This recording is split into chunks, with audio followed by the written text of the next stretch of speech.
नाथांच्या घरची उलटी खून, पाण्याला मोठी लागली तहान, आत घागर बाहेर पाणी, पाण्याला पाणी आले मिळून.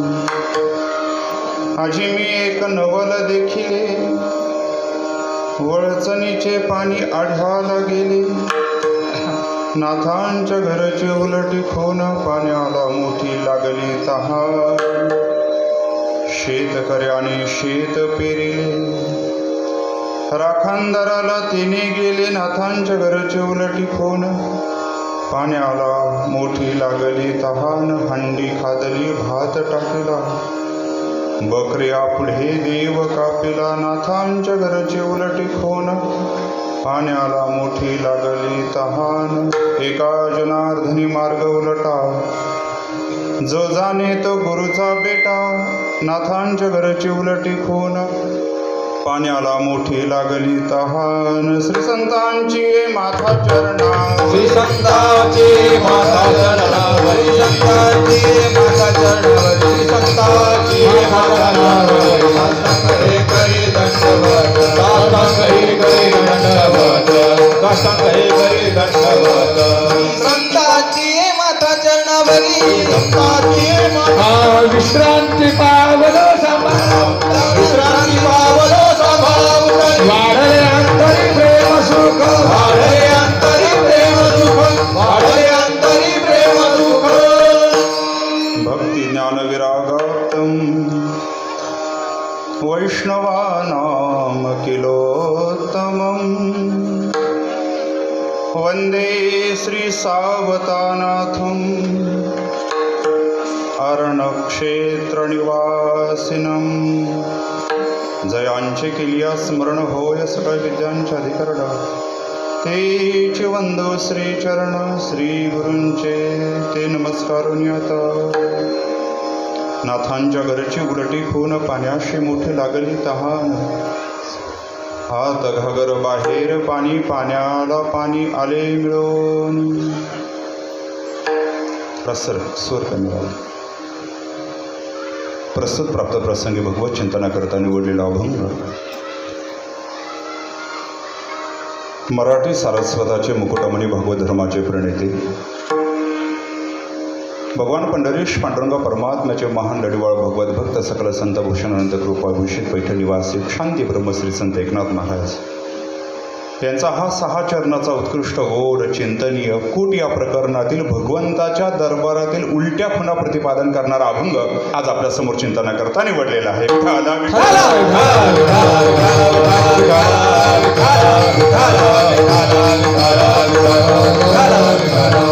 अभंगाचा शब्दशः सरळ अर्थ असा आहे की श्री संत एकनाथ महाराज भगवंताच्या दरबारातील उलट्या खुणा प्रतिपादन करत असताना सांगतात, जगाच्या सगळ्यांची तहान भागवण्याचं सामर्थ्य पाण्यामध्ये आहे. एकनाथ महाराज म्हणतात, त्याच पाण्याला मोठी तहान लागली, पाण्याशी मोठी लागली तहान. नाथांच्या घरची उलटी खून.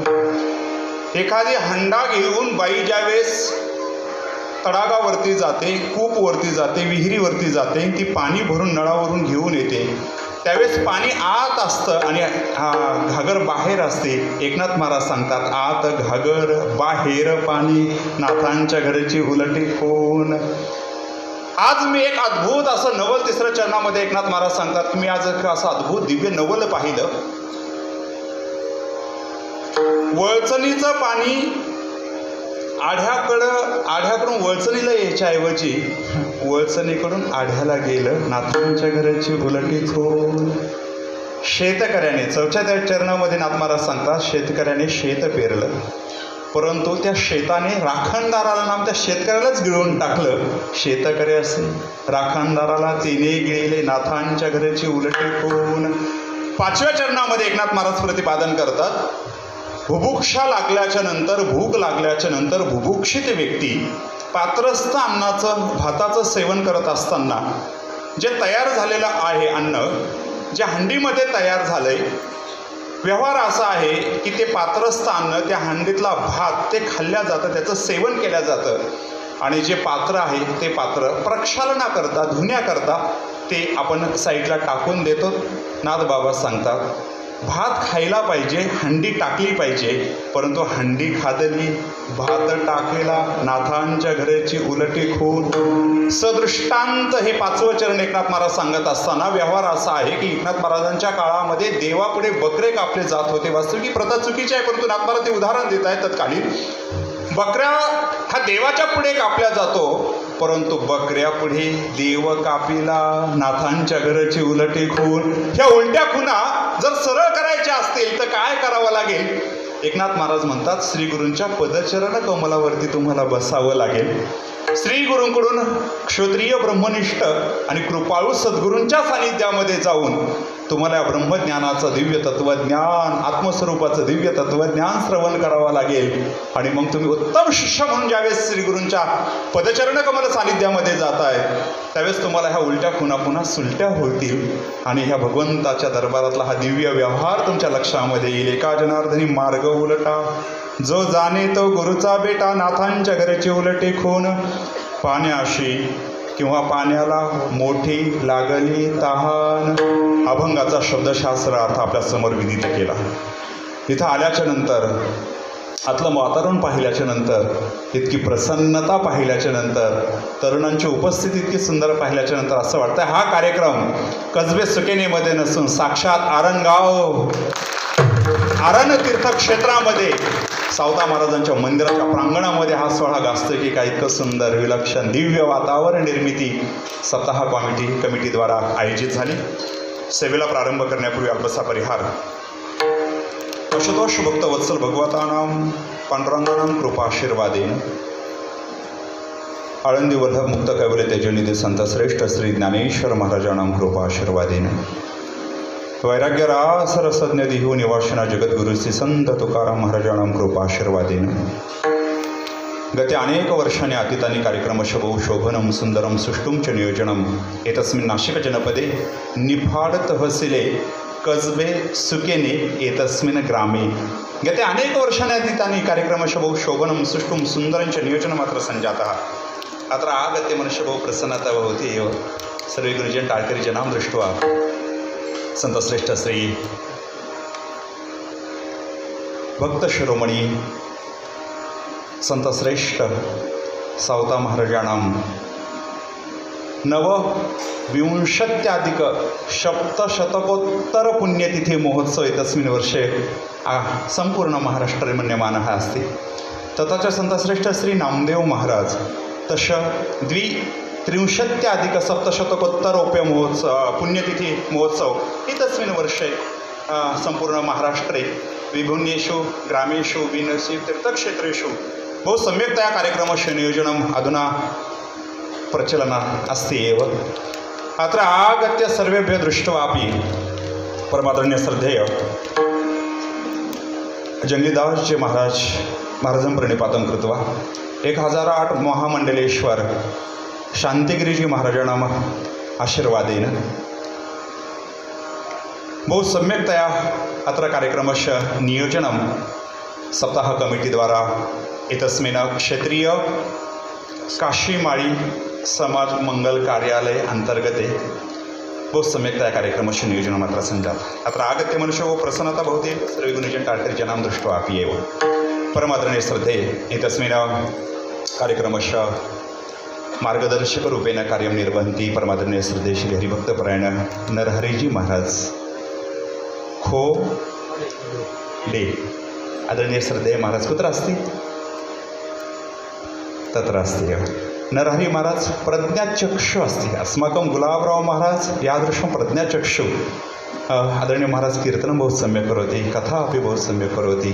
तस्य पाठांतर बहु सम्यक् अस्ति एव. काकडा हरिपाठ भागवतकथा रामायणं पौराणिककथा इत्यादि बहु सम्यक्तया सद्यया श्री हरिभक्तपरायण नरहरी महाराजमपि प्रणिपातं करोमि. परमादरणीय श्रद्धे श्री हरिभक्तपरायण पूज्य बाजीरावजी महाराज अपि अत्र उपस्थित आहे. विनेकरी तुकोबराय सदृश्य एव दृश्यते. आदरणीय श्री हरिभक्तपरायण सर्वे गुणीजन महाराज मंडळ अपि अत्र उपस्थित एव. तेषु परमादरणीय श्रद्धे श्री हरिभक्तपरायण निवृत्ती महाराज गायनाचार्य इगतपुरीतः आगतवन्तः. परमादरणीय श्रद्धे श्री हरिभक्तपरायण संदीप महाराज अपि अत्र उपस्थित एव. थोरात खरात खरात मृदुंगाचार्य भाऊ सम्यक मृदंग वादनं करोति परमादरणीय श्रद्धेय श्री हरिभक्तपरायण शिवाजी महाराज एकनाथ महाराज आदरणीय श्री एकनाथ महाराज जी आपली अत्र उपस्थित आहे व एकनाथ महाराज कीर्तनमस्ति अतः एकनाथ महाराज सेवा भंगमां स्वीकृतम् उपस्थितानां मान्यवराणां विविध क्षेत्रेषु ग्रामस्थ अपि पञ्चक्रोशीत सर्वे जनाः अपि अत्र उपस्थिताः एव अतः सर्वेभ्यो प्रणिपातं कृत्वा परमादरणीय श्रद्धेय संतश्रेष्ठ श्री सावता महाराजं प्रणिपातं कृत्वा श्री संत नामदेव महाराजं प्रणिपातं कृत्वा राष्ट्रसंत सद्गुरु श्री जनार्दन स्वामी महाराजं प्रणिपातं कृत्वा अहं कीर्तनस्य प्रारम्भं करोमि विठ्ठल विठ्ठल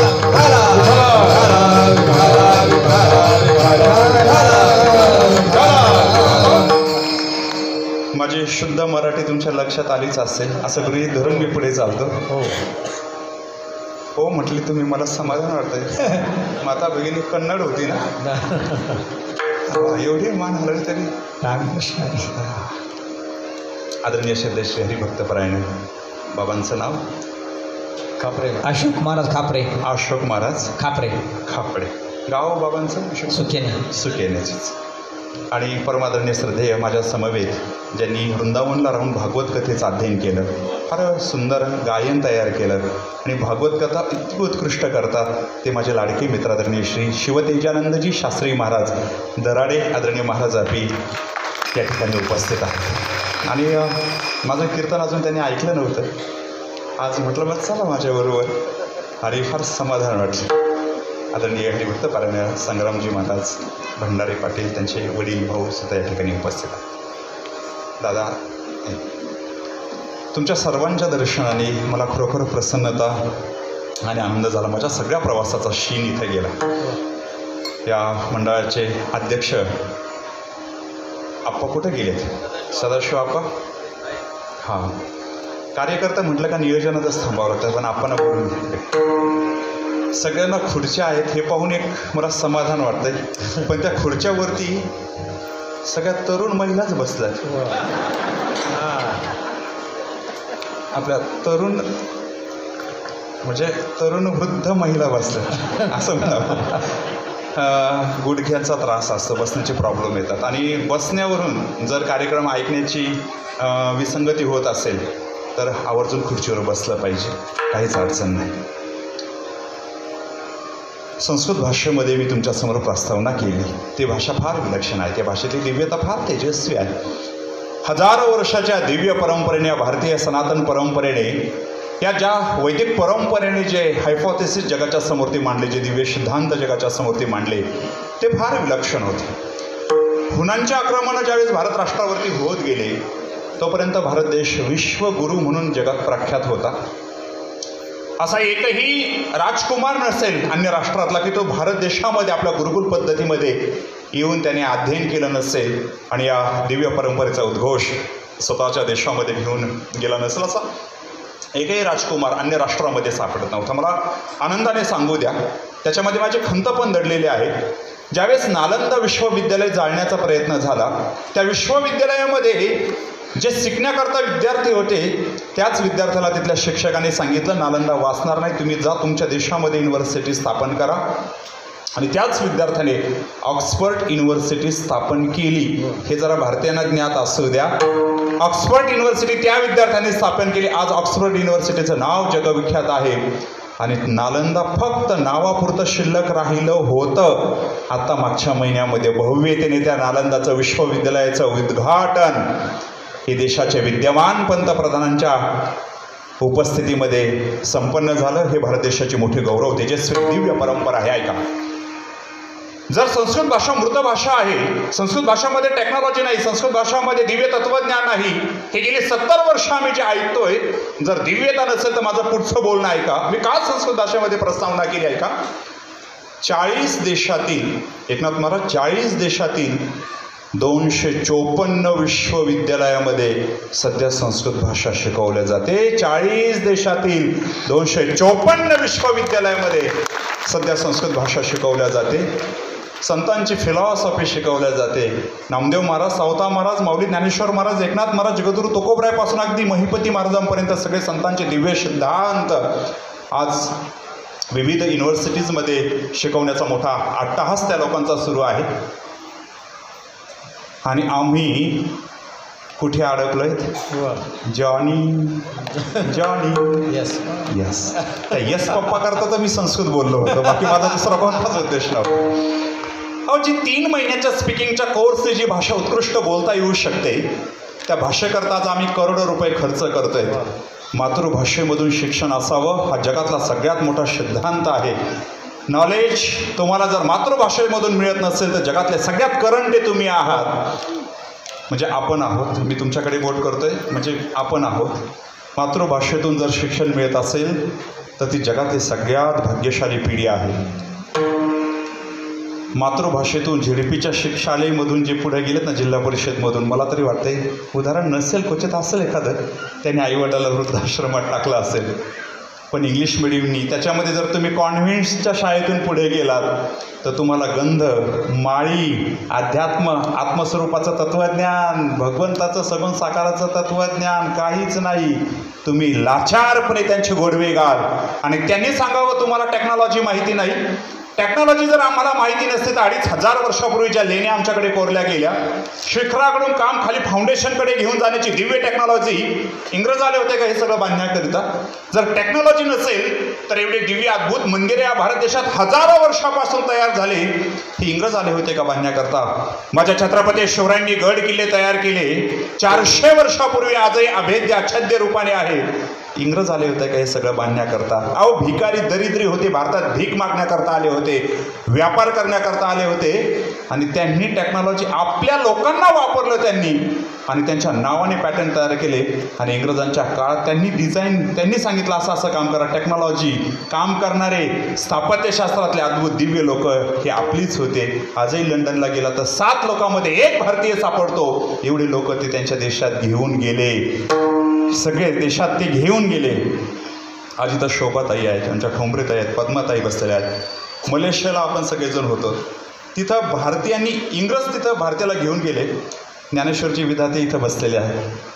ज्यावेळेस आपण तिथं बांधकाम पाहिलं मलेशियामध्ये, विटासुद्धा भारतातून नेल्या होत्या आणि कारागीरसुद्धा भारतातून नेले होते.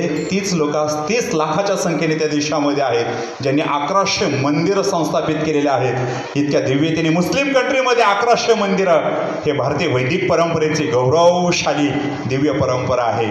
आणि म्हणून त्यामध्ये आपला महाराष्ट्र. विष्णू पुराणातला श्लोक तुमच्यासमोर ती ठेवतो. स्वर्गस्थ देव गायन करतात की जे भारतात जन्माला आले ते आमच्यापेक्षा भाग्यशाली आहेत. श्लोक तुमच्यासमोर ती 5000 वर्षापूर्वीचा ठेवतो. गायंती देवा किल गीतकानी धन्यासते भारत भूमी भागे स्वर्गापवर्गास्पद मार्ग भूते भवंती भूय पुरुषस्रत्वात्. गायंती देवा किल गीतकानी, स्वर्गस्थ देव गायन करतात की भारतात जे जन्माला आले ते जगातले सगळ्यात भाग्यशाली आहेत. पण काही भारतात असुरक्षितता जाणणारे पण नतदृष्टे भारतात आहेत, द्या पाकिस्तानमध्ये काढून. इथं संघाच्या शाखा होतात का? होतात ना? प्रत्येक गावात झाल्या पाहिजे. आता उरणपर्यंत आलंय वातावरण, अजून 20 वर्षात नाही तुमच्या दारापर्यंत आलं तर मला पण विचारून घ्या. शस्त्र आणि शास्त्र, हजारो वर्षाची दिव्य परंपरा पुन्हा जतन करावं लागणार आहे. अहिंसा परमो धर्म शिकवला आम्हाला, पण हिंसा शिकवली नाही. महाभारतातला श्लोक पुढचा शिकवला नाही, तेवढा तुकडा शिकवला, अहिंसा परमो धर्म. पण पुढे धर्म हिंसा तथैवच हे का नाही शिकवलं? अहिंसा श्रेष्ठ आहे, परंतु धर्माच्या रक्षणाकरता केलेली हिंसा त्या अहिंसापेक्षा श्रेष्ठ आहे. हे महाभारतातला श्लोक आमच्या येणाऱ्या पिढीला का शिकवला गेला नाही? घाबरलं का? एकनाथ महाराजांचा अभंग तुमच्या समोर ते निवडला. तसं समाजाच्या अनुषंगाने मी बोलत नाही आहे, परंतु महाराष्ट्रात आम्ही ज्या ज्या ठिकाणी जातो जिथं माळी समाज आहे, म्हणजे हे भाग्य आहे. स्वतःच्या कुळाचा गौरव स्वतः सावता महाराजसुद्धा करतात. आमुची माळ्याची. स्वतः त्यांनी म्हणावं तिथं आपण स्वाभिमानाने का म्हणू नये? आणि मी त्याही अनुषंगाने तुम्हाला क्लिअर करतो की विशिष्ट संत एक विशिष्ट समाजाचे असतात हे डोक्यातून काढून टाका. ही गोष्ट पहिली लक्षामध्ये घ्या. संत विशिष्ट समाजाकरता नसतात, विशिष्ट समाजात जन्माला येतात. कोणत्या येताना कोणत्या तरी कुळात जन्माला यावं लागतं. त्या हे नाही. आणि त्याचा गौरवसुद्धा उंच नीच काही अभंगामध्ये तुकोबरायांनी केलेला आहे. अभिमान न सांगे स्वजातीचा हे 12व्या अध्यायामध्ये माऊली ज्ञानेश्वर महाराज ज्या पद्धतीने तुमच्या कुळाचा तुम्हाला अभिमान असावा, त्याचे गौरवशाली असावी म्हणून तर महाराष्ट्रभर सावता महाराजांच्या पुण्यतिथी मोठ्या थाटामध्ये संपन्न होतात. फार विलक्षण ते त्यांच्या 729 पुण्यतिथी या वर्षी संपन्न होते. 732 नामदेव महाराजांचे संपन्न होते. सावता महाराजांचं कार्य तेजस्विता दिव्यता फार विलक्षण आहे, फार तेजस्वितेने आहे. मुळात वारकरी संप्रदाय हा जातीपातीला न मानणारा संप्रदाय आहे. मानवता दिव्य धर्म प्रतिपादन करणारा आणि आत्मस्वरूपाचं दिव्य तत्वज्ञान प्रतिपादन करणारा ही वारकरी भागवत धर्माची परंपरा आहे. म्हणून Maharashtra is one of the Indian state which has longest spiritual heritage.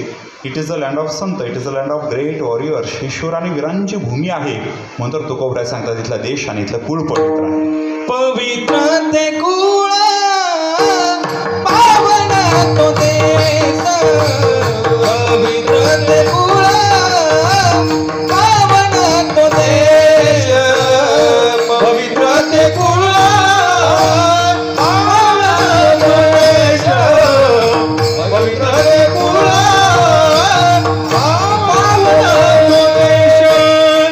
जेथे हरीचे दास जन्म घेती, जेथे हरीचे दास जन्म घेती, कर्म धर्म त्याचा झाला नारायण, कर्म धर्म त्याचा झाला नारायण. जेथे हरीचे दास जन्म घेती, जेथे हरीचे दास जन्म घेती, कर्म कर्म त्यांचा झाला नारायण, कर्म कर्म त्यांचा झाला नारायण. अशा उत्तम आणि पवित्र कुळामध्ये जन्मलेले शांती ब्रह्मश्री संत एकनाथ महाराज त्यांचा हा 6 चरणाचा अभंग आहे. हा अभंग का निवडला? इथं उलट्या खुणा आहेत आणि सावता महाराजांच्या जीवनचरित्रामध्ये प्रचंड उलट्या खुणा आपल्याला पाहायला मिळतात. म्हणून त्या अनुषंगाने एकनाथ महाराजांचा अभंग निवडलेला. अभंग मोठा आहे, वेळ मोठी आहे माझ्याकडे, त्यामुळे मोठ्या वेळेमध्ये मोठा अभंग का निवडला याचं कारण असं आहे. मोठ्या भारत राष्ट्रामध्ये, मोठ्या महाराष्ट्रामध्ये, मोठ्या जिल्ह्यामध्ये जिथं प्रभू रामचंद्र निवासाला थांबले, म्हणजे त्यांना त्या काळात सुरक्षतेची भावना ज्या जिल्ह्यामध्ये जाणवली, पण त्यांना काय माहिती नाशिक जिल्हा किती अवघड आहे ते. तिथून त्यांच्या सौ गेल्या. विदेशात जाणारी पहिली महिला नाशिक जिल्ह्यातूनच. बरं, जिथं श्रीसंत अख्खा वारकरी संप्रदायाचं मूळ त्र्यंबकेश्वरला श्रीसंत निवृत्तीनाथ महाराजांनी जिथं समाधी घेतली, आळंदीला होते, जन्म तिकडे झाला आहे, पण समाधी घेण्याकरता इकडे ब्रह्मगिरीच्या सानिध्यामध्ये आले. बरं, 12 ज्योतिर्लिंगापैकी एक ज्योतिर्लिंग मुख्य ज्योतिर्लिंग नाशिकमध्ये. नाशिकचा गौरव काय करावा? अहो, 4 राशी आहेत. 12 राशीमध्ये 4 मुख्य राशी. वेगवेगळ्या राशी सिंह, वेगवेगळ्या राशीमध्ये प्रवेश करताना 4 ठिकाणी कुंभ भरतो. तो गुरुग्रह सिंह राशीमध्ये आला, सिंह राशीमध्ये आला. त्यानंतर रविग्रह सूर्य ज्यावेळेस फिरत तो वेगवेगळ्या याच्यामध्ये येतोय, कुंभमध्ये येतोय, त्यावेळेस हरिद्वारला होतोय. मेषमध्ये येतोय त्यावेळेस प्रयागराजला कुंभ भरतोय. तोच ग्रह मकरमध्ये येतोय त्यावेळेस उज्जैनला होतोय. तोच ग्रह पुन्हा सिंहस्थ पर्वणी म्हणून येते त्यावेळेस नाशिकला कुंभ भरतोय. त्याचं मुख्य अधिष्ठान इथं आहे. 4 ग्रहाच्या फिरण्यानुसार हे सायन्स ऋषीमुनींनी सांगून ठेवलेलं आहे. मोठ्या जिल्ह्यामध्ये, मोठ्या तालुक्यामध्ये इथं कोणी नादीच लागायचं नाही. फाडच कार्यक्रम आहे, नुसता फाड कार्यक्रम आहे. तालुका नाही लक्षात आला, बरं या.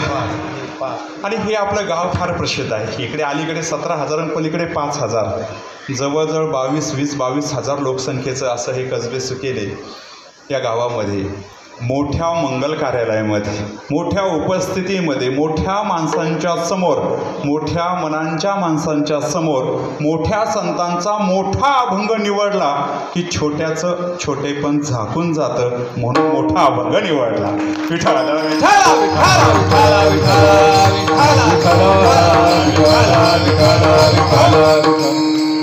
अभंग फार गोड आहे. मला तरी वाटतं ह्या अभंगातला पहिलं चरण माहिती नाही असा महाराष्ट्रात माणूस सापडणार नाही. नाथांच्या घरची उलटी खून, एवढं सगळ्यांच्या पाठ आहे. पुढचं पाठ असं अगर नसो, पण अर्थ ज्ञात नाही, ही गोष्ट विलक्षण आहे. नाथांच्या घरची उलटी खून एक ना, हा अभंग कूट या प्रकरणातील आहे. शब्दकूट, अर्थकूट आणि दृष्टकूट. शास्त्रामध्ये कूटामध्ये 3 प्रकार आहेत. कूट शब्दाचा अर्थ रहस्य, सिक्रेट, गूढ, ज्याला असं अत्यंत गहन असा अर्थ आपण कूट शब्दाचा घेऊयात. 3 प्रकारचे कूट शास्त्राने सांगितलेलं आहे, ज्याच्यामध्ये शब्दही अवघड आहेत, अर्थही अवघड आहे. त्याला दृष्टकूट असं म्हटलं जातं. ज्याच्यामध्ये शब्द प्रचंड अवघड आहे, अर्थ प्रचंड सोपा आहे, त्याला शब्दकूट असं म्हटलं जातं. प्रत्येकाचे उदाहरण देत नाही, वेळ कमी आहे. आणि ज्याच्यामध्ये शब्द सोपे आहेत पण अर्थ प्रचंड विलक्षण आहे, त्याला अर्थकूट असं म्हटलं जातं. आजचा जो अभंग निवडलाय तो दृष्टकूटमध्ये पण बसत नाही, शब्दकूटमध्ये सुद्धा बसत नाही, तो अर्थकूट प्रकरणात बसतो. शब्द सोपे आहेत, अर्थ अवघड आहेत. काय आहेत शब्द? अभंगाचं पहिलं चरण. नाथाच्या घरची उलटी खूण, नाथाच्या घरची उलटी खूण, नाथाच्या घरची उलटी खूण, नाथाच्या घरची उलटी खूण, नाथाच्या घरची उलटी खूण, नाथाच्या घरची उलटी खूण, नाथाच्या घरची उलटी खूण, नाथाच्या घरची उलटी खूण. पाण्याला मोठी लागली तहान, पाण्याला मोठी लागली तहान, नाथाच्या घरची उलटी खूण, नाथाच्या घरची उलटी खूण.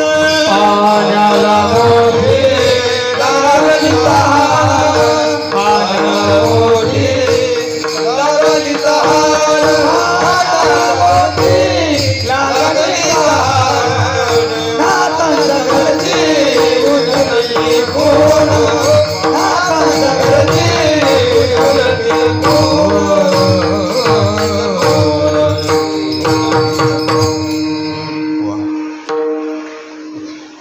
संदीप महाराज, निवृत्ती महाराज, बाबा वल्ल्या छोट्या दिसतात पण सुंदर का.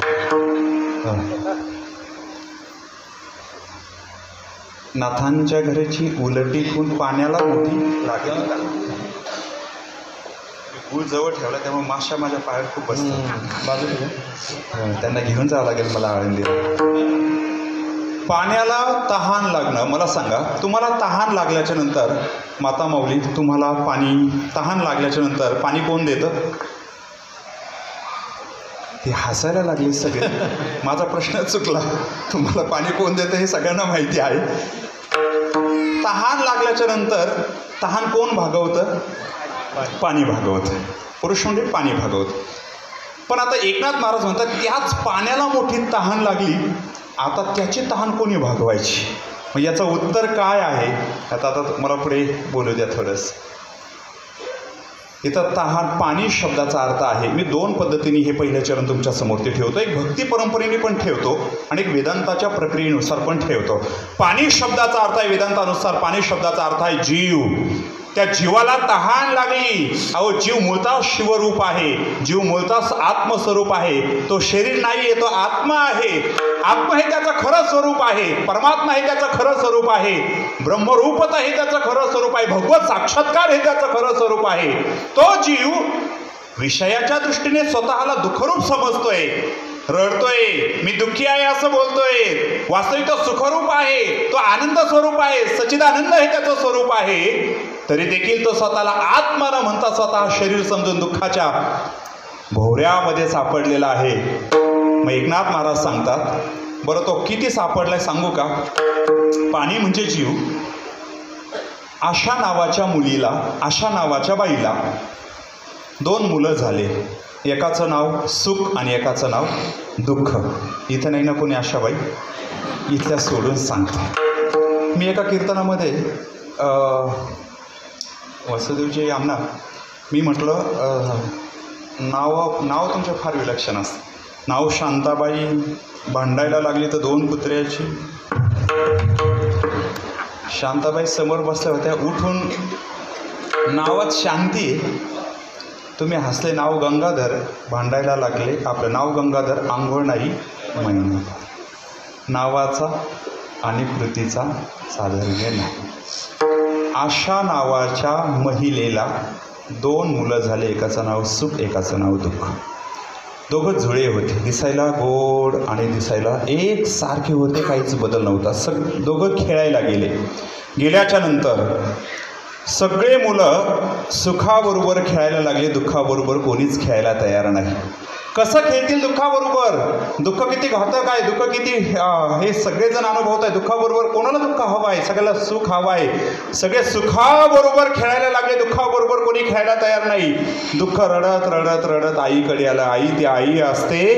दुःखाने आईला सांगितलं, आई सगळे सुखाबरोबर खेळतात, माझ्या भावाबरोबर खेळतात, पण माझ्याबरोबर खेळायला कोणीही तयार नाही.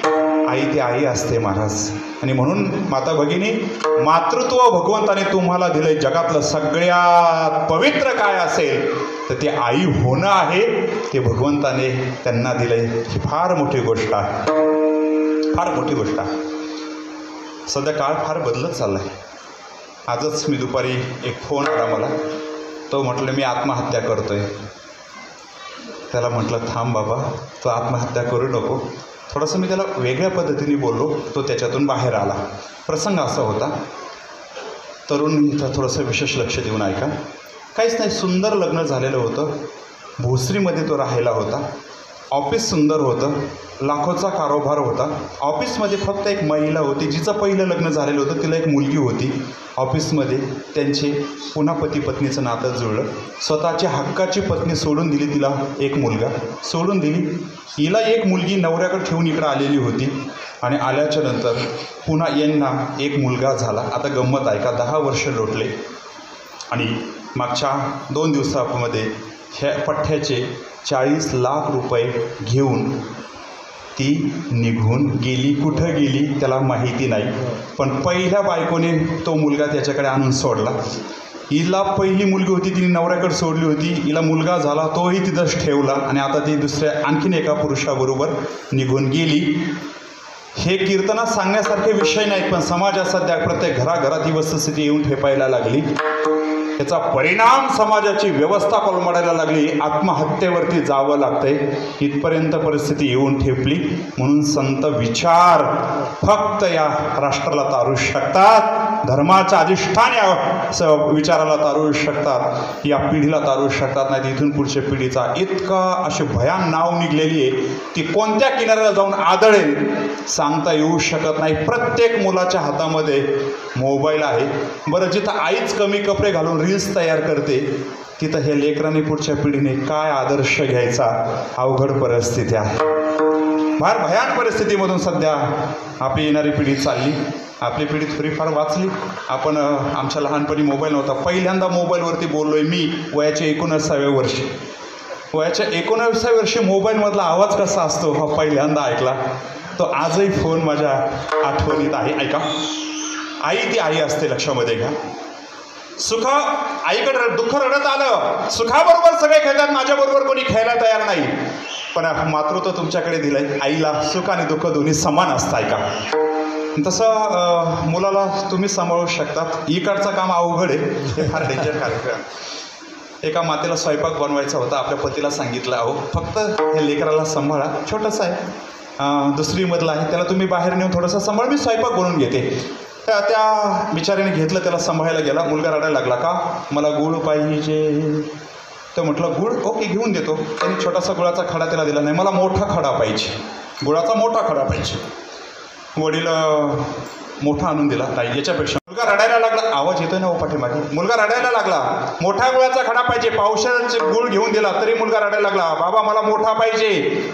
अजून मोठा आणून दिला, अर्धा किलोचा दिला. रडायला लागला, मला याच्यापेक्षा मोठा पाहिजे. 1 किलोचा आणून दिला. रडायला लागला, याच्यापेक्षा 5 किलोची ढेपच त्याच्या पुढे आणून ठेवली. खा म्हटले तरी रडायला लागला, मला मोठा गुळ पाहिजे. मुलगा उचलला असाच किचनमध्ये. नाही इतका जोरदार नाही आवाजाला, खाऊच टेकवला तरी. गृह खातं थोडं कडक होतं म्हणून तिथं टेकवलं. ते पोरगा आणि तू काय झालं, किती 1 तास झाला तो गुळाचा खडा मागतोय. त्याच्या पुढे 5 किलोची ढेप आणून ठेवली तर तो म्हणतोय मला मोठा गुळ पाहिजे. मोठा कुठून आणू. ती म्हणजे तुम्ही 2 मिनटं फक्त हॉलमध्ये त्याला घेऊन थांबा, मी बरोबर आयडिया करते. तिने 1-2 गुळाचे खडे आणले, एक छोटा आणि एक मोठा. किचनमध्ये तिने हातामध्ये घेतले आणि एका हातात छोटा, उजव्या हातात छोटा खडा घेतला आणि एक डाव्या हातात मोठा खडा घेतला आणि दोन्ही बाळाच्या समोर धरले. बाळा तुला काय पाहिजे. आई मला गुळ पाहिजे. मग कोणता मोठा पाहिजे ना. हो मग माझ्या हातामध्ये 2 खडे आहेत, याच्यात छोटा कोणता आहे. तो म्हटला उजव्या हातातला छोटा आहे आणि मोठा कोणता आहे, डाव्या हातातला मोठा आहे. मग तुला कोणता पाहिजे. मोठा पाहिजे. मुलाने मोठा खडा उचलला, खेळायला गेला. तो अजून मागं नाही आला. हे फक्त तुम्हीच करू शकतात, अन्यथा इकडं आमच्याकडे हे कार्यक्रम नाही. सबसे बड़ी है माँ, सबसे बड़ी है माँ, सबसे बड़ी है सबसे बड़ी है माँ, सबसे बड़ी है माँ, सबसे बड़ी है माँ, सबसे बड़ी है माँ, सबसे बड़ी है माँ, माँ से बढ़कर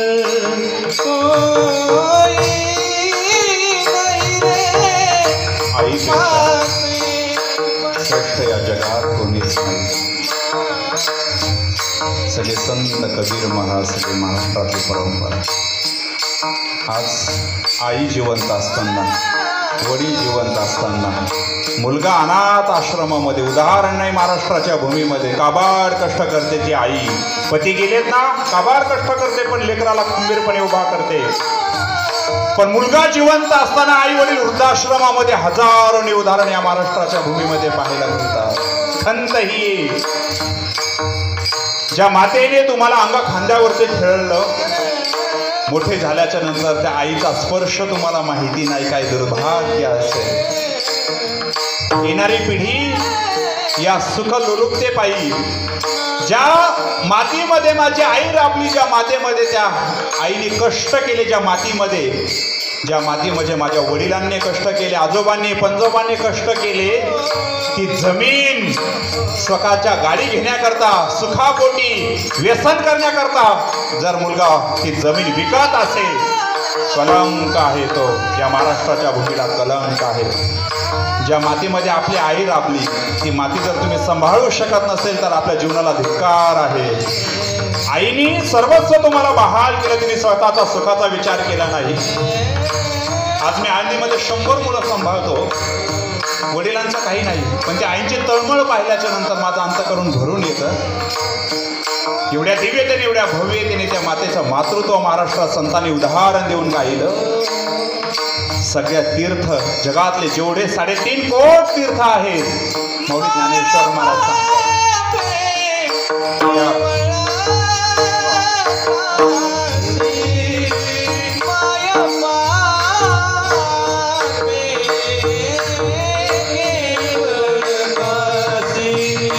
आई वडील काशी काशी, फक्त दर्शन करा. 3.5 कोट तीर्थामध्ये स्नान केल्याचं पुण्य तुम्हाला आईच्या वडिलांच्या पदचरणावरती मिळू शकतं. सावता महाराजांच्या मुलगी नागो तिचं नाव, रुक्मिणी म्हणायचे नागो तिचं नाव. एवढा भगवत भक्तीचा दिव्य अधिकार. आई आणि वडील माझ्या साक्षात देव आहे ही भावना त्या नागोबाईंची. पंढरीला जाता येईना, मी छोटी आहे म्हणून तिने काही भाजीपाला जाणाऱ्या वारकऱ्याच्या हातामध्ये दिला. त्या वारकऱ्यांनी तो भाजीपाला पांडुरंगाकडे घेऊन जायचे, ते फळं पांडुरंगाकडे घेऊन जायचे. माझ्या पांडुरंगाला एवढा द्या म्हणून त्या नागोबाईचा तो भाजीपाला एका वारकऱ्याने रस्त्यातच टाकून दिला. त्या वारकऱ्याला पांडुरंगाच्या मंदिरात गेल्याच्या नंतर सगळं दिसत होतं, फटकं पांडुरंग दिसत नव्हते. ही सावता महाराजांच्या मुली. त्या लेकराने आई वडिलाला काय समजलं होतं? साक्षात भगवत साक्षात्कार झालेले दिव्य संतांच्या उदरी त्या मुलीने जन्म घेतला. आणि म्हणून ते आई वडील वृद्धाश्रमामध्ये, त्या आई वडिलांना रोज जर आपण बोलत नसू, माता भगिनी हात जोडून तुम्हाला प्रार्थना आहे. घरामध्ये आपले सासू सासरे आहेत, कसे असू द्या, अडाणी ती पिढी, शिकलेले नाहीत, कोणत्या शाळेची डिग्री नाही आहे त्यांना, व्यवहार कळत नाही त्यांना टेक्नॉलॉजी माहिती. आपल्या नवऱ्याच्या समोर जर आपण त्यांना उलटून बोलत असू, आपल्या मुलासमोर आपली सून आपल्याला उलटून बोलते, हे ज्यावेळेस ते ऐकतात पाहतात, अंतकरण तुटून जातं. महाराजा पिढीचं अंतकरण तुटून जातं. काबाड कष्ट केले, हा मुलाला मोठं केलं, मोलमजुरी 10-20 रुपयावरती मोलमजुरी केली, आणि हा मुलाच्या समोर जर आपल्या सून आपल्याला घरात 2 दिवसात आलेली सून उलटून बोलत असेल, आपण आपल्या घरात पारखे होत असो, तर तुम्हाला पण सून येणार आहे हे लक्षामध्ये ठेवा. तुम्ही सुद्धा कोणाच्या तरी ताब्यात जाणार आहे. कर्म चुकत नाही, कर्म पुन्हा फिरून तुमच्यापर्यंत येऊ शकता. या गोष्टीची जाण इथल्या सगळ्या सुनांनी ठेवा. माझा हात जोडून तुम्हाला प्रार्थना आहे. तुमचे सुद्धा आई वडील कोणत्या तरी बाईच्या ताब्यात आहेत, ही गोष्ट ठेवा. सन्मान द्या, चुकू द्या, साईटला घ्या, 2 दिवसांनी रूममध्ये घेऊन त्या मातेला सांगा, आत्या मावशी मामी तुमचं इथं चुकलं होतं, असं करत जाऊ नका. फाडक्यान 4 लोकांमध्ये उलटून बोलू नका. सन्मान द्या आपल्या सासू सासऱ्यांना. आणि तुम्ही जरा जाण ठेवा, रेषा आखून घ्या. पत्नीला सांगा, जर माझ्या आई वडिलाला उलटून बोलून काही जर केलं, तू 1 रुपया मग तुझ्या समोर 10 लाख रुपये मी ठेवील, फक्त माझ्या आई वडिलाला तू उलटून बोलायचं नाही. माझ्या आई वडिलाचा सन्मान घरामध्ये करायचा. आई वडील एका घरात, बाप मुलगी वाटा लावताना रडतो, ढसा पण तेव्हा आनंद अश्रू असतात, मी माझ्या लेकराला योग्य संस्कार केले आणि जावयाच्या हातामध्ये दिलं. पण बाप दुसऱ्यांदा केव्हा रडतो? जेव्हा आपला मुलगा बायकोला घेऊन दुसरीकडे राहायला जातो, गावात 2 घर करतो, ढसा तो बाप रडतो. महाराज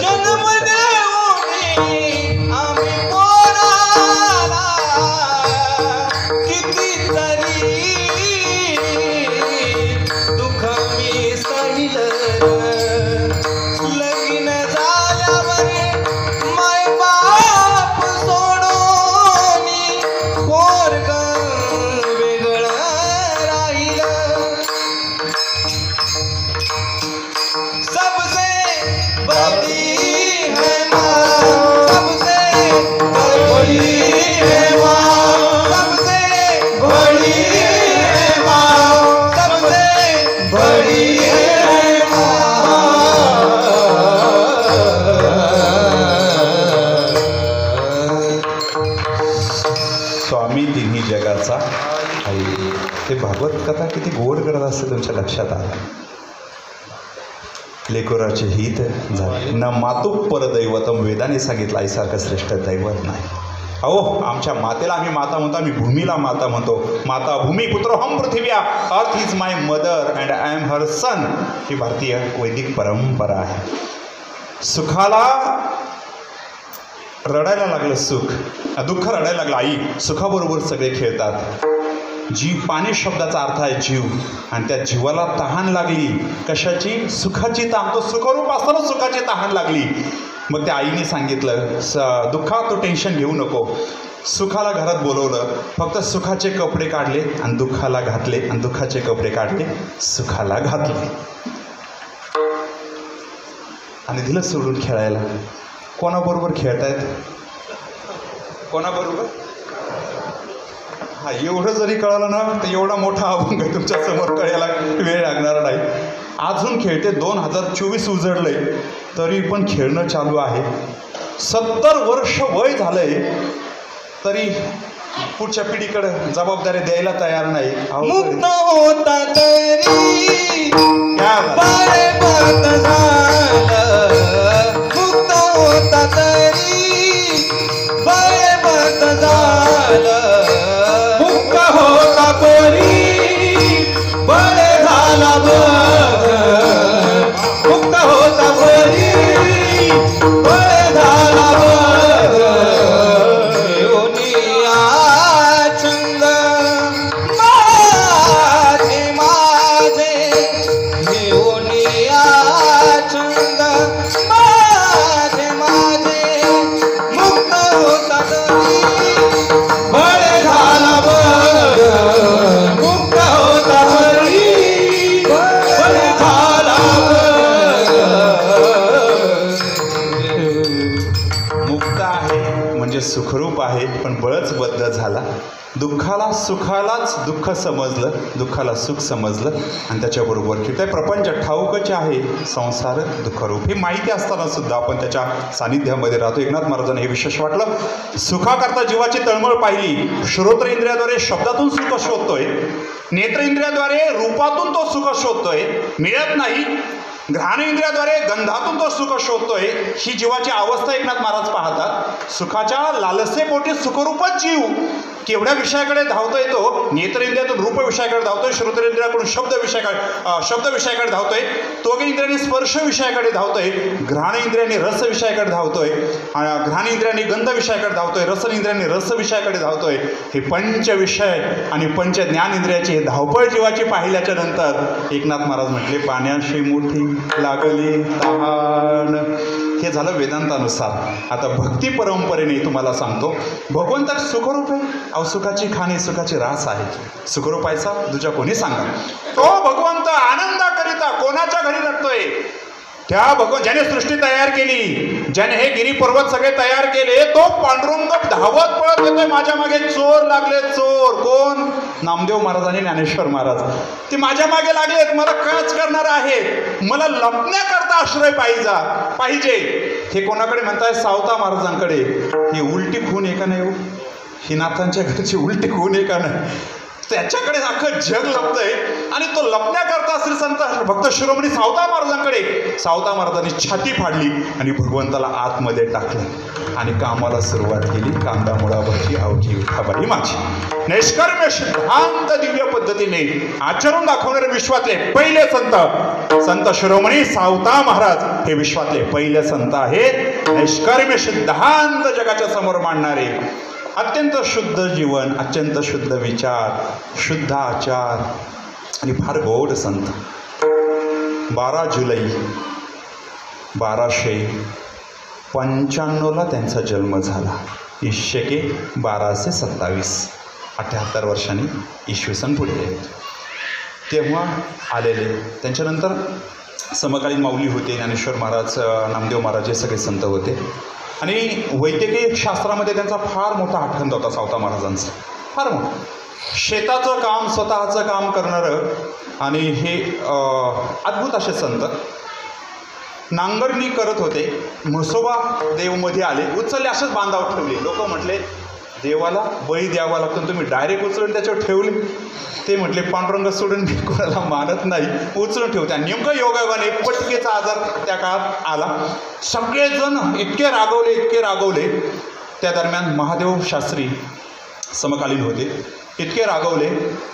सावतोबांनी म्हसोबा देव उचलून बांधावरती ठेवला म्हणून पटकीची साथ आली असं म्हणणारे, पण अंधश्रद्धेला बळी न पडणारे श्री संत सावता महाराज. त्या महादेव शास्त्रींचा गंगाधर नावाचा मुलगा, त्याला बरं करण्याकरता, कारण हे वैद्यकीय शास्त्रातले फार गाढे अभ्यासक होते, वनस्पतीचा असा काढा केला त्याला प्यायला दिला. 2 दिवसामध्ये त्याचा आजार नीट झाला. पण एक सांगतो सावता महाराजांची विशेषता, त्यांच्या पुण्यतिथीचा निमित्त हा कार्यक्रम आहे. सगळ्या संतांच्या पालख्या आपापल्या स्थानावरून पंढरपूरला जातात, परंतु श्रावण शुद्ध प्रतिपदेला, म्हणजे आता मला वाटतं मंगळवारी सोमवार मंगळवार तिथी तिकडून पंढरपूरवरून भगवंताची पालखी स्वतः भगवंत आरणला येतात. हे सावता महाराज विश्वातले पहिले संत आहेत. भगवंताची पालखी त्यांच्याकडे, भगवंत त्यांच्याकडे येतात. ही पाण्याशी मोठी लागली ते असंच आहे, त्याच्यात काही बदल हे भक्तिशास्त्रानुसार आहे. तो श्री खंड्या रूपाने एकनाथ महाराजांच्या घरामध्ये चंदन उघडून देतोय. त्याला काय गरज आहे चंदन, पण ते म्हणतात मला आनंद मिळतो भक्ताची कामं करण्यामध्ये. मग आनंद स्वरूप असणारे भगवंत आनंद मिळवण्याकरता भक्ताच्या घरी राबतायत. पाण्याशी मोठी लागली ताण. एवढंच नवले का, नाही अजून आहे अभंगाचा दुसरा चरण. घागरा बाहेर पाणी, आता घागरा बाहेर पाणी, आता घागरा बाहेर पाणी, आता घागरा बाहेर पाणी, पाण्याला पाणी आले मिळूनी, पाण्याला पाणी आले मिळूनी, पाण्याला पाणी आले मिळूनी, पाण्याला पाणी आले मिळूनी. नाथाच्या घरची उलटी खूण, नाथाच्या घरची उलटी खूण, नाथाच्या घरची उलटी खूण, नाथाच्या घरची उलटी खूण.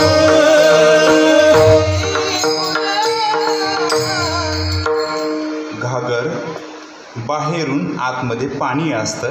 एकनाथ महाराज सांगतात आत घागर बाहेर पाणी, पाण्याला पाणी आले मिळवणी.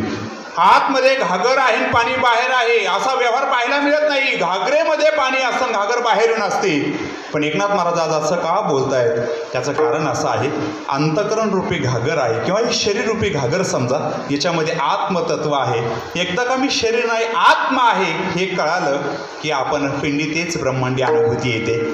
पाण्याशी पाणी आले मिळवणी. ही शरीररूपी घागर नष्ट होते. आत घागर बाहेर पाणी म्हणजेच आत्मतत्व चराचरात व्याप्त आहे, बाहेर सगळीकडे व्याप्त आहे ही अनुभूती येते.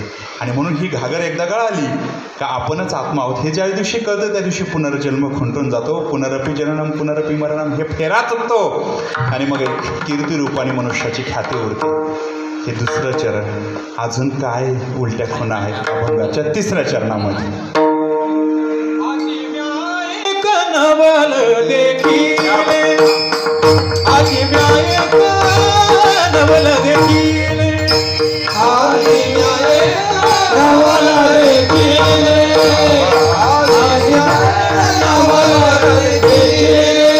वळचणीचे पाणी आढळती गेले, वळचणीचे पाणी आढळती गेले, नाथाच्या घरची उलटी खूण, नाथाच्या घरची उलटी खूण.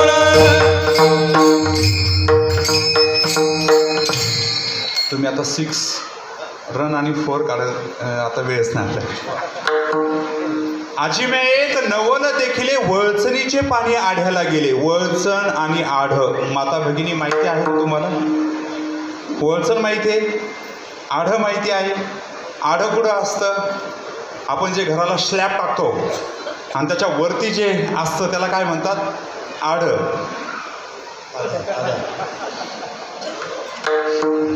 भाग्यवान पुढची पिढी आहे. आढ कुठं असतं, स्लॅबला, बरोबर. हा ओके. जे आपण छप्पर तयार करतात इथं बरेच बिचारे भाग्यवान असतील, सपरात राहायला मिळालं असेल. मी 10वीपर्यंत सपरातच राहिलो. माझ्या आईवडिलांनी 14 वर्ष ऊस तोडला. छप्पर जे आहे त्याला आपण मध्ये आढं टाकतो, आपलं 2 खांब रोवतो, मेड म्हणतात त्याला, आणि वरती मोठं एक लाकूड टाकलं जातं त्या मेडीवरती. त्या लाकडाला काय म्हणायचं, आढ. आता एवढं लक्षात ठेवा, त्या लाकडाला काय म्हणत होते, आढ.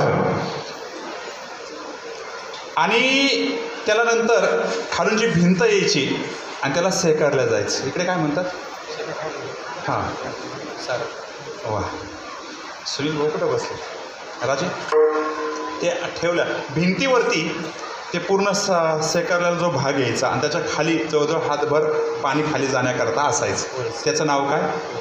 वळचण. वळचण. आणि वरती येते आड. इकडे वळचणच म्हणतात. हो. अरे म्हणजे सारखं आहे. आता माझं गाव पाथर्डी तालुक्यामध्ये नगर जिल्ह्यामध्ये मढीच्या अलीकडे रुद्धेश्वर देवस्थान, तुम्ही कधी गेला असाल तर आमचं 1400 वर्षापूर्वीचं मंदिर आहे. दरवर्षी गव्हाच्या हरभऱ्याच्या आकारा एवढं वाढतं. आमच्या लहानपणी ते शिवलिंग छोटं होतं, आता फार मोठं आहे. खडकाच्या आकाराचं शिवलिंग आहे. इतकी एनर्जेटिक जागा आहे. ज्ञानोबराय पैठणला जाताना 3 दिवस तिथे वास्तव्य ते ओम नमोची आद्या ही पहिली ओवी त्यांनी तिथं लिहिली. वरती मच्छिंद्रनाथ 5 किलोमीटर दर्शन करून पुढे गेले. तुम्ही गेलेले आहे तिथं? वा. आमच्याकडे पण वळचणच म्हणतात. तुमच्याकडे? अरे तुमचं नामचं सारखंच.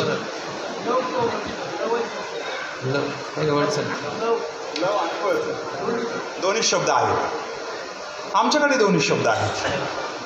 आमच्याकडे तुमचं नामचं सारखं दिसतंय. आमच्याकडे माणसं मेल्याच्या नंतर जाळतात. तुमच्याकडे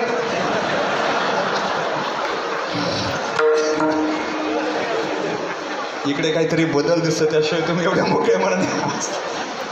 सारखं आहे सारखं आहे. आमच्याकडे जर पती पत्नीचे भांडण झाले ना तर पत्नी अशी पती असे आपलं पत्नी अशी मारते पतीला. इकडे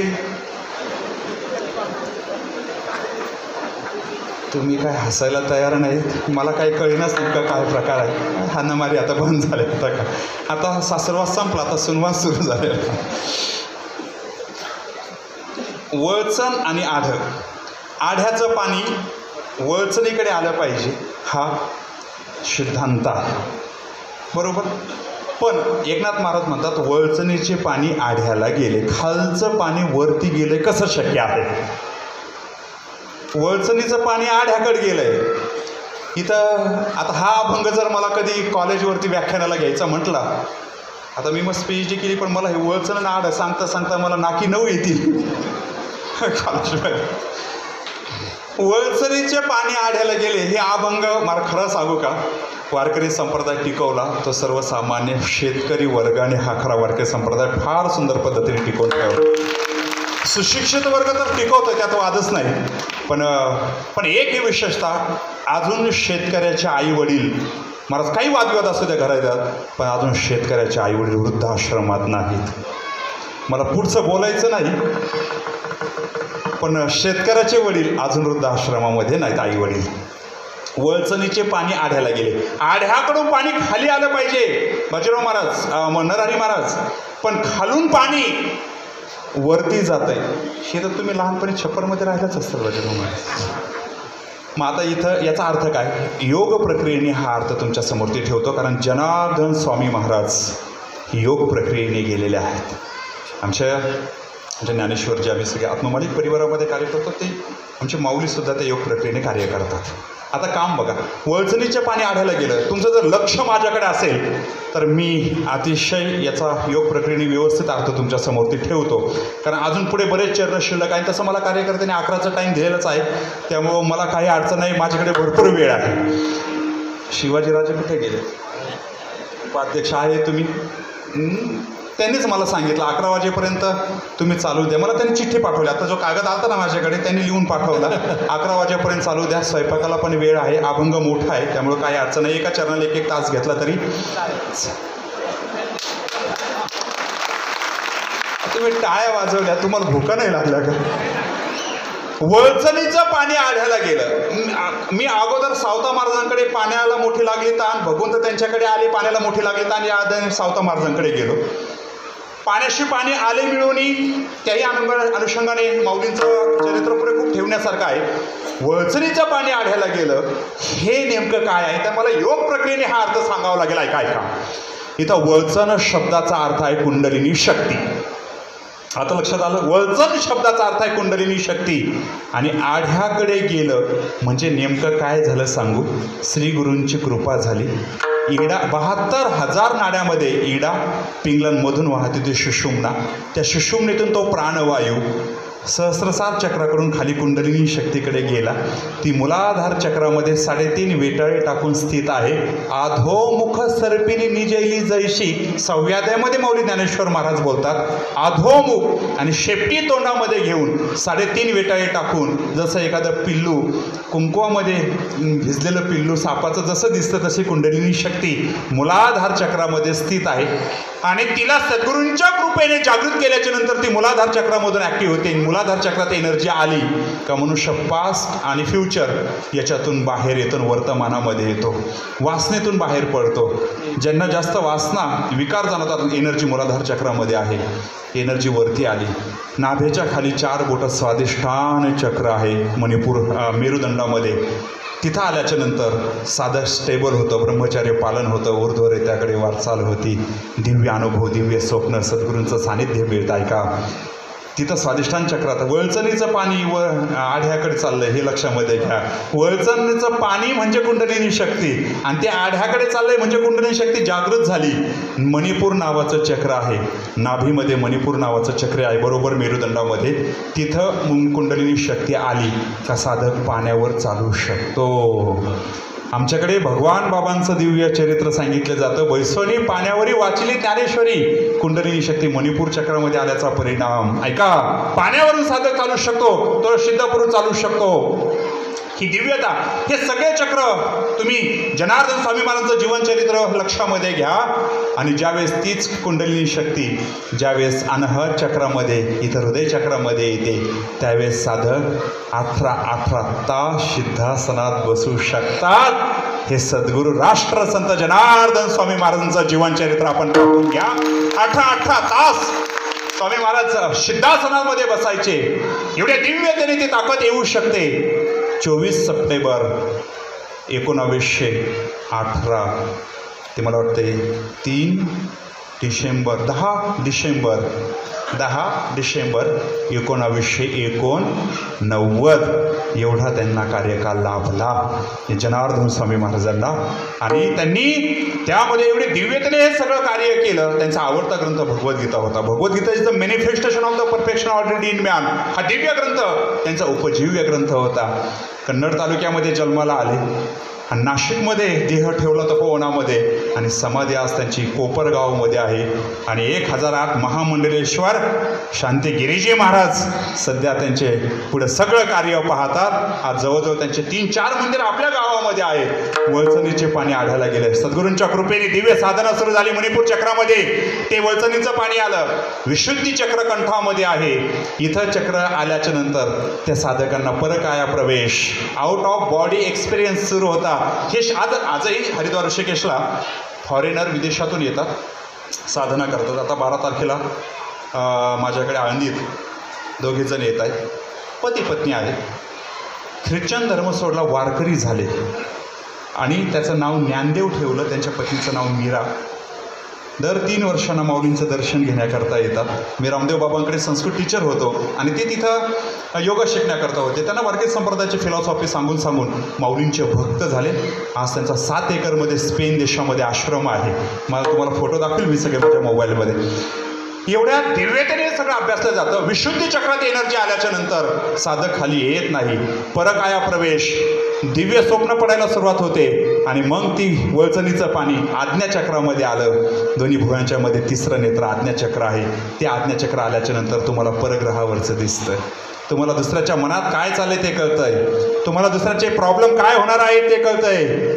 सगळ्या गोष्टी त्या दिव्यतेने कळतात. आणि मग का ते वळचणीचं पाणी सहस्रसार चक्रापर्यंत म्हणजे ती कुंडलिनी शक्ती तिथं गेली. साधक इलायटेड होतो, दिव्य स्थितीला पोहोचतो. पिंडी ते ब्रह्मांडी ह्या उच्च अवस्थेवरती त्या साधकाची अवस्था येते. याचं नाव वळचणीचं पाणी आढळलं गेलं. वळचणीचं पाणी म्हणजे कुंडलिनी शक्ती आढ्याकडे गेली म्हणजे सहस्रसार चक्राकडे गेली. आणि पिंडी तेच ब्रह्मांडी हा व्यापकतेचा अनुभव आला.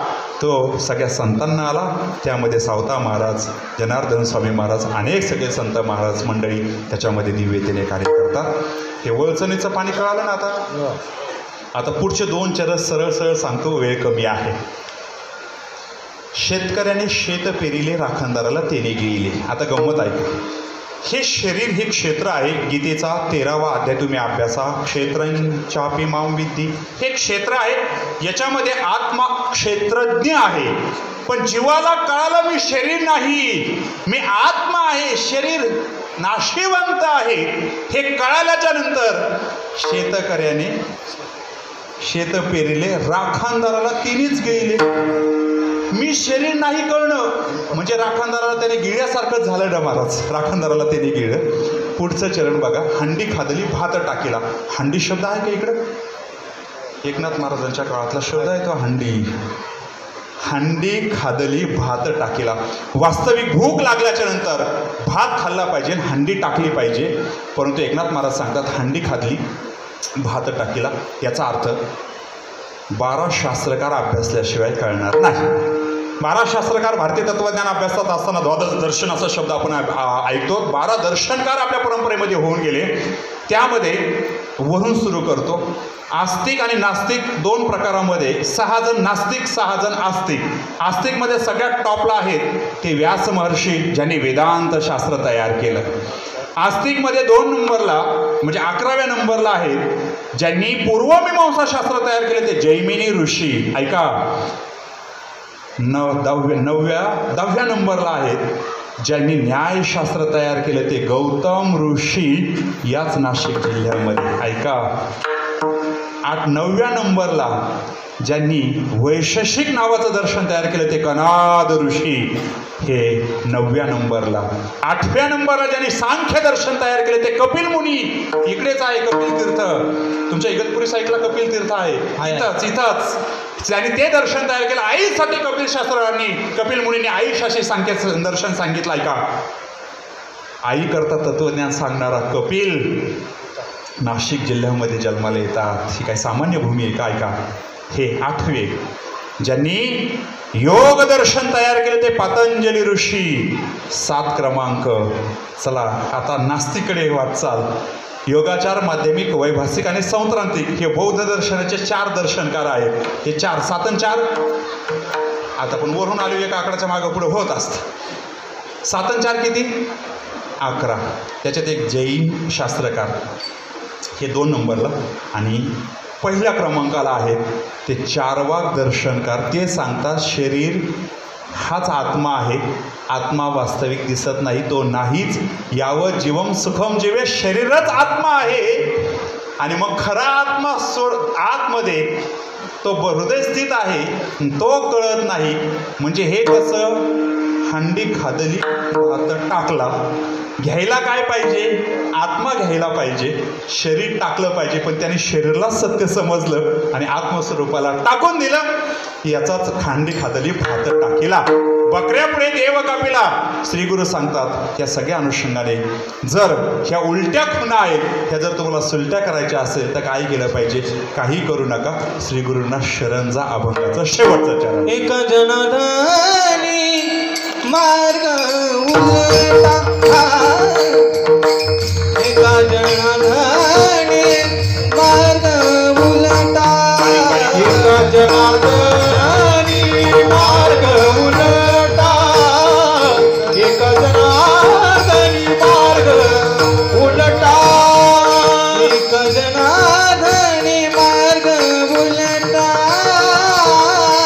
एका जनार्दनी मार्ग उलटा, एका जनार्दनी मार्ग उलटा, एका जनार्दनी मार्ग उलटा. जो जाणे तो गुरुचा बेटा, सगळ्या गोष्टी जाणून घेण्याकरता गुरुचा बेटा व्हावा लागतो. गुरुचा बेटा ज्या दिवशी तुम्ही होत नाही तोपर्यंत या भगवंताच्या उलट्या खुणा कळत नाही. माया ही सगळं उलट करून दाखवते. आहे परमात्मा, दिसतंय जगत. ह्या उलट्या खुणा मायेने केल्या. त्या मायेला सारून आपल्याला आत्मतत्वाकडे, ब्रह्मतत्वाकडे जायचं असेल तर श्री गुरु जीवनात अत्यंत महत्वाचे आहे. श्री गुरु शिवाय आपण पुढे साधना करू शकत नाही. असे वारकरी संत परंपरेमध्ये संत नाही का त्यांना गुरु नाहीत. सगळ्या संतांना गुरु आहे. काही बिचारे भेटल्याच्या नंतर ते म्हणतात, महाराज आम्ही कुठेच शिकायला गेलो नाही तरी देखील कीर्तन करतो. त्यांचे इतके भाग्यवान हेच आहे. असे संत नाहीत महाराष्ट्रामध्ये की त्यांना गुरु नाहीत. आणि म्हणून माता माऊली कोणत्या रूपाने गुरु आपल्याला असावेत. आईला गुरु होता येत नसेल, गुरुशिवाय कोणीच आपल्याला वाट सांगू शकणार नाही. आपण भरकटलोय, आपल्याला वाटतं हे आपले मुलं खरे आहेत, पत्नी खरी आहे, एक माळ घातली एवढंच नातं आहे. हजारो जन्मात हजारो नाते संबंध. माहिती नाही पुढचा जन्म कोणता आहे, माहिती नाही मागच्या जन्मात आपण कोण होतो, कळत नाही. गावच्या किरकोळ भांडणामध्ये रस, राजकारण आलं का कंबरच महाराज, मग काय धावपळ. सप्ताह आला का वादविवाद करायला सगळ्यात पुढे पठ्ठ्या. कळत नाही आपल्याला काय जायचंय, कुठे. घातली अभय नरका जाणे, सत्यकर्म व्हावे साह्य. चांगल्या कामात अडथळा, नरकाशिवाय पर्याय नाही. एवढ्या दिव्यते श्री गुरुशिवाय वाटचाल नाही. प्रत्येकाला जीवनामध्ये माळच घातली पाहिजे, गुरु केले पाहिजे. कोणत्या रूपामध्ये, कोणत्याही कोणाचे मार्गदर्शन घ्या. योग्य सत्कर्म केले तर श्री गुरु तुमची वाट बघत येतील. माऊली ज्ञानेश्वर महाराज सांगतात, तैसे कर्म साम्य दशा होय तेथे विरेशा. श्री गुरु आपैसा भेटेची गा. श्री गुरु तुम्हाला शोधत येतील. तुम्हाला श्री गुरुकडे जाण्याची गरज नाही पडणार. पण व्यवहारामध्ये गुरु असल्याशिवाय जीवन व्यवस्थित जाऊ शकत नाही. इकडे हात जोडून प्रार्थना आहे माता माऊली, सावध व्हा. शास्त्र सांगतंय फक्त लेकराचा वयाच्या 8 वर्षापर्यंत लाड करा. 9 वर्ष मुलीला मुलाला लागलं की त्याला आई बाप म्हणजे राक्षस वाटले पाहिजेत. राक्षस, कडकपणा. मुली कुठं जात आहेत, मुलीला मित्र मैत्रिणी कोण आहेत हे जरा माता माऊली तुम्ही लक्षात ठेवा. हे कष्ट करतात काबाडकर, कोणी नोकरी कोणी शेतामध्ये. पण ह्या झिपऱ्या ज्या आहेत ना, झिपऱ्या 8वी 9वी पासून ज्या आलेल्या पुढे, त्या कुळाचा उद्ध्वंस करून टाकतील महाराज एक दिवस. घडलेत प्रकरण हजारोने. आज महाराष्ट्रामध्ये अंगावर काटा येतो महाराज लव जिहादचं नाव घेतलं तर. लव आणि जिहाद या शब्दाचे अर्थ सांगा. आम्ही तर त्याला लव म्हणतो, जिहाद म्हणत नाही. आजच मी बातमी या महाराष्ट्रातल्या एका बड्या नेत्याच्या मुलीची आज व्हिडिओ ऐकली, खंत वाटली मला. ऐका, भयानक सिच्युएशन आहे. तुमचे रूप घेता येते, तुमचे रूप तुमच्यामध्ये येत आहे, तुमचे नावं धारण करताय, तुमच्यामध्ये येत आहेत. आणि उद्देश त्या लेकराचं वाटोळं करून टाकायचं जीवनाचं. नावं बदलून घेऊन काय काय काय काय अत्याचार. मागच्या एका वर्षाचं स्टेटमेंट सांगतो, 1 लाख मुली गायब आहेत महाराष्ट्रामधून. 1 लाख मुली गायब आहेत. घरावर आल्याशिवाय प्रसंग कळत नाही. उरणला परवा घटना घडली. काहीच नव्हतं, त्या मुलीला त्रास देत होता म्हणून तिच्या आईवडिलांनी त्याला चोप दिला होता 19 मध्ये 20 मध्ये. 5 वर्षानंतर त्या पठ्ठ्याने बदला घेतला आणि त्या लेकराचे तुकडे तुकडे केले महाराज. कल्पना करा, जर आपली मुलगी असते तर काय वाटलं असतं आपल्याला. शिंदे उरणची मुलगी. एक घटना. अहो, नाशिकचे 2 साधू आश्रमात जात असताना गेलेच का नाही. काय झालं त्यांचं, काय वातावरण, कोण होतं तत्कालीन मुख्यमंत्री, काय झालं त्यांचं, काहीच नाही. गेले. झोपलोय आपण इतके. आता राम मंदिर पडायचं राहिलं होतं, गेलंच होतं. अजूनही भरोसा नाही 19ला काय होईल. टार्गेट 2047ला भारताला मुस्लिम राष्ट्र घोषित करायचं आहे. 35च कोटी येते. तुम्ही 100 कोटी आहात, 100 कोटी. घाम फुटायला पाहिजे होता त्यांना, घाम फुटायला. तुमची इज्जत काढावी पार्लमेंटमध्ये हिंसक म्हणून. लांछन आहे तुम्हाला, लांछन तुमची. अहो, अयोध्येत तुमचा माणूस असावा. मी कोणत्याच पक्षाच्या अनुषंगाने बोलत नाही. मी हिंदुत्वाचा प्रचार करणारा माणूस आहे. मला हिंदुत्व महत्वाचं आहे. मी हिंदुत्वाच्या अनुषंगाने बोलतोय. मी कोणत्याचा पक्षाचा प्रचार करत नाही. पक्ष आता 50 वर्षात आले. हिंदुत्व हजारो वर्षापासून आहे. आणि जर आमच्या हिंदुत्वावरती कुणीतरी आवाज येत असेल, जर आमचे हिंदुत्व नष्ट होत असेल आणि आमचं हिंदुत्व नष्ट करण्याकरता जर बादशाह चालवले असतील तर तर आम्ही बर्दाश्त करून घेणार नाही.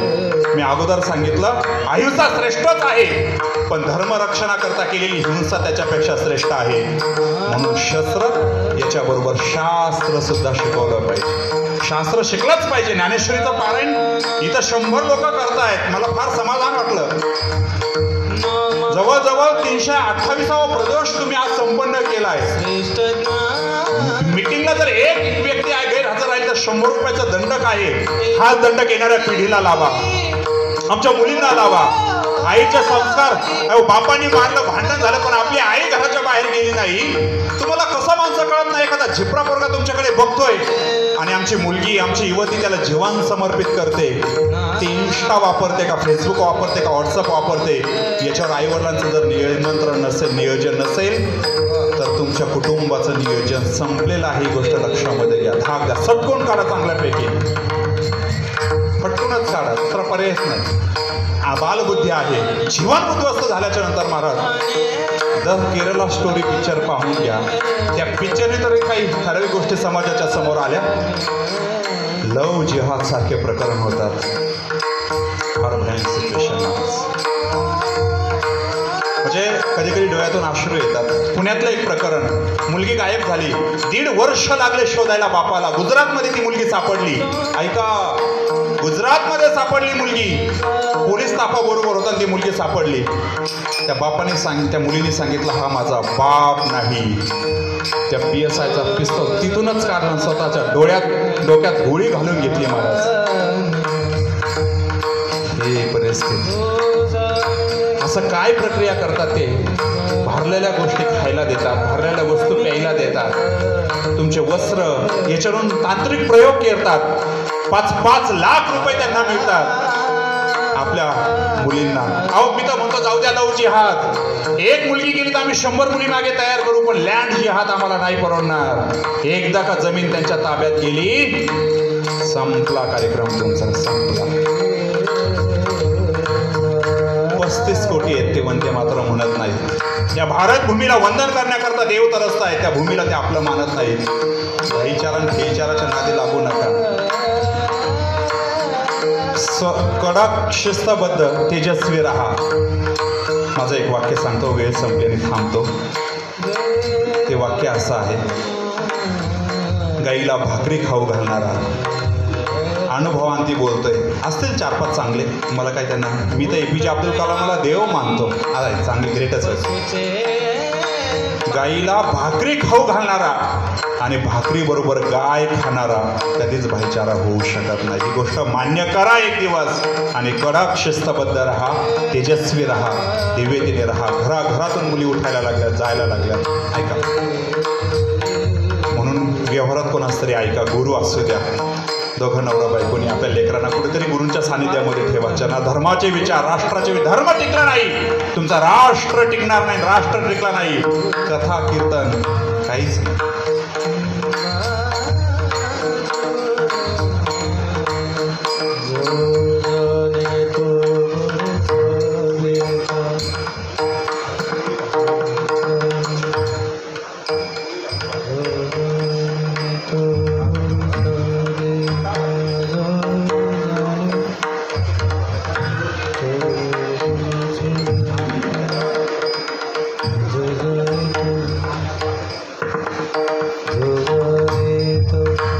कीर्तनाला समोर येऊन बसत चला. त्यामुळे काय सांगितलं ते नंतर राजे तुम्हाला सांगते.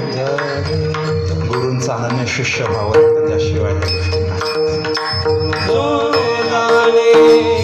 गुरुचा बेटा जो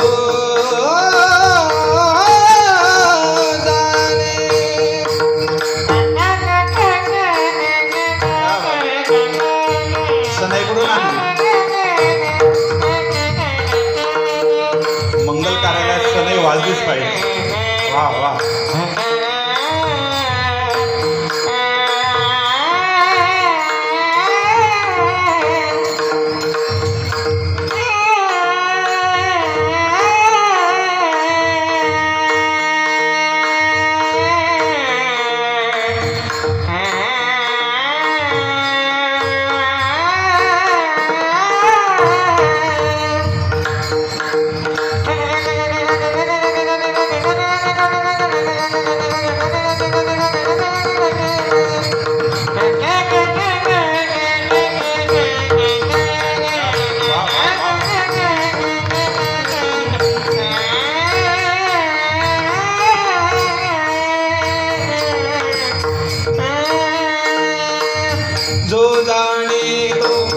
गुरुचा सेविका जाणे तो गुरुचा उलटी खूण उलटी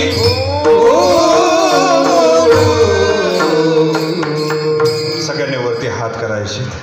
आपली नियोजित वेळ संपली. वा वा वा वा 11 वाजेपर्यंत असेच हात ठेवायचे. जी व्यक्ती हात वर करते आपल्या फुफ्फुस इकडे एकाच्या फुफ्फुसाला 6000 छिद्र आहेत, एकाच्या फुफ्फुसाला 6000 छिद्र आहेत. ज्यावेळेस आपण हात वर करतो आपले फुफ्फुस लहान मुलासारखे ॲक्टिव्ह होतात. आणि वरती हात करून ज्यावेळेस आपण टाळी वाजवतो, जी व्यक्ती रोज 100 टाळ्या वाजवते त्या व्यक्तीला 38 आजार त्या व्यक्तीच्या बॉडीतून नष्ट होतात. शुगर, BP हाय लो सगळं क्लिअर होऊन जातं. स्मरणशक्ती वाढते, सगळे रोग नष्ट होतात बॉडीमध्ये. रक्तभिसरण प्रक्रिया छान होते. अटॅक कधीच येऊ शकत नाही रोज टाळी वाजवली तर. भजन तर सुरू होऊ दे. विठोबा हरे विठोबा रखुमाई विठोबा रखुमाई विठोबा रखुमाई विठोबा रखुमाई विठोबा रखुमाई विठोबा रखुमाई विठोबा रखुमाई विठोबा रखुमाई विठोबा रखुमाई विठोबा रखुमाई विठोबा रखुमाई विठोबा रखुमाई विठोबा रखुमाई विठोबा रखुमाई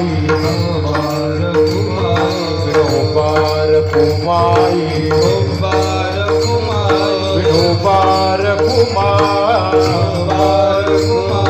विठोबा रखुमाई विठोबा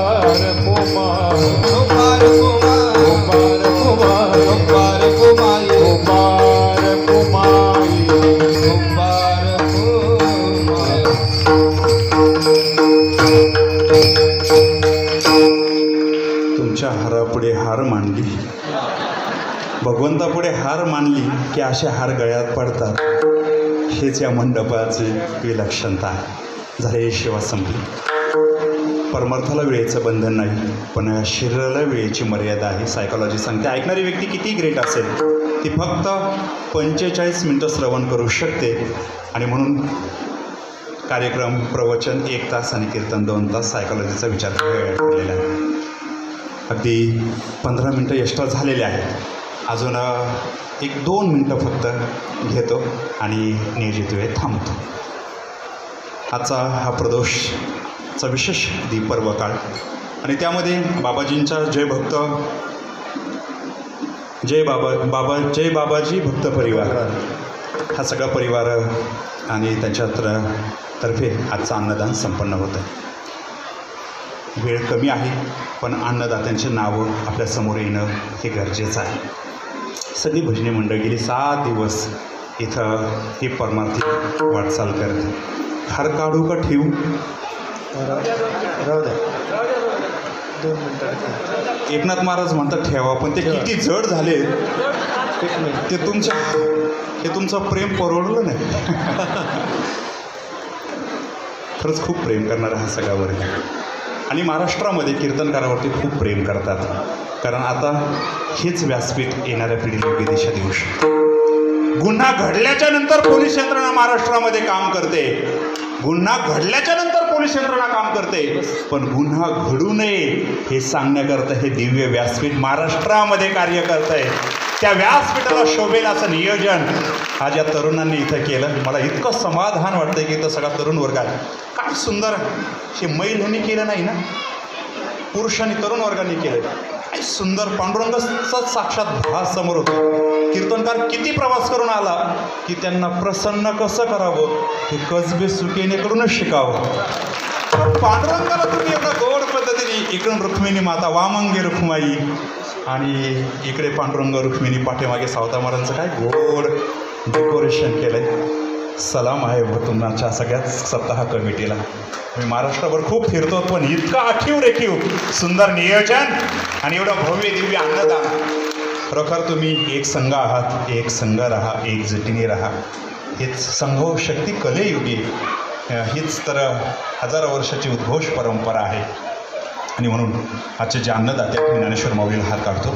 उल्लेख 2च मिनिटात अगदी तुमच्या सगळ्यांचा परमिशन घेऊन एवढे विचार त्यांनी सगळ्यांनी कष्ट केलेत. सगळ्यांचे 2 मिनिटामध्ये उल्लेख करून पुढे जातो. तुम्ही पण मला मदत करू लागायची. नाव आडनाव मागे पुढे होऊ शकतं, पण 2 मिनिटामध्ये माझ्याकडे जेवढे नावं आले ते सगळ्यांचं आदरणीय नरहरी महाराज, बाजीराव महाराज हे तर आपल्या गावचं भूषण आहे. लक्ष्मण सर कुठं बसले आहेत? लक्ष्मण सर इकडे आहेत. तब्येत थोडीशी मला देऊन जा.